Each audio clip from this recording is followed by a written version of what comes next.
Time is a hungry ocean, but some secrets refuse to drown. Behold, Atlantis. Before the flood, before the memory of man, there was a golden age. Plato, the initiate of Athens, whispered the truth in the shadows of the Lyceum. He spoke of the pillars of Hercules, the gateway to the unknown. Beyond the straits lay a continent larger than Libya and Asia combined. This was the domain of Poseidon, the earth-shaker, the god of the deep. He carved the earth into 3 rings of water and 2 of land, a perfect geometry of power hidden from the gaze of the uninitiated. The capital was a marvel of stone, bridges, and forbidden technology. Ships from every corner of the world docked in her obsidian harbors. But the true wealth of Atlantis was not gold, it was orichalcum, a metal that flashed like fire, mined from the roots of the mountains. They plated their temples in it, turning the city into a terrestrial sun. Within the walls, the 10 kings of Atlantis ruled with absolute wisdom. They were the sons of gods, masters of the elements. For generations they walked the path of light and virtue, but the divine portion within them began to fade. The mortal taint of greed poisoned the Atlantean soul. They looked upon the world with eyes of conquest. Their empire expanded, enslaving the islands and the spirits of men. Zeus, the god of gods, watched the corruption from his throne. He summoned the council to decide the fate of the falling kings. The sentence was passed: purification through water. The earth groaned under the weight of the impending doom. In a single day and night of misfortune, the world broke. Volcanoes screamed, the sky turned to obsidian ash.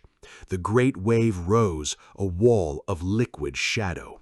Atlantis was swallowed, not by the sea, but by time itself.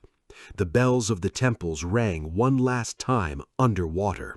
The city of light became a tomb of mud and silence. But some survived, the keepers of the flame. They carried the blueprints of the lost world in their hearts. They fled to the land of the Nile, the kingdom of Chem. They built the Sphinx as a marker of the great cycle, a lion guarding the memory of the sunken land. They hid the records in a chamber beneath the desert sands, waiting for an age that could decode the mystery. Is the Rishat structure in the Sahara the ghost of the rings, or does the truth lie beneath the ice of Antarctica? We search for the physical, but Atlantis is metaphysical. It is the memory of our divine origin, the fall from the spirit to the density of matter. Every civilization follows the Atlantean script: rise, peak, hubris, fall. We are at the end of the great year. The waters are rising once again. But this time we carry the warning of the ancients. The orichalcum is not lost, it is within your blood. The fire metal of consciousness is waking up.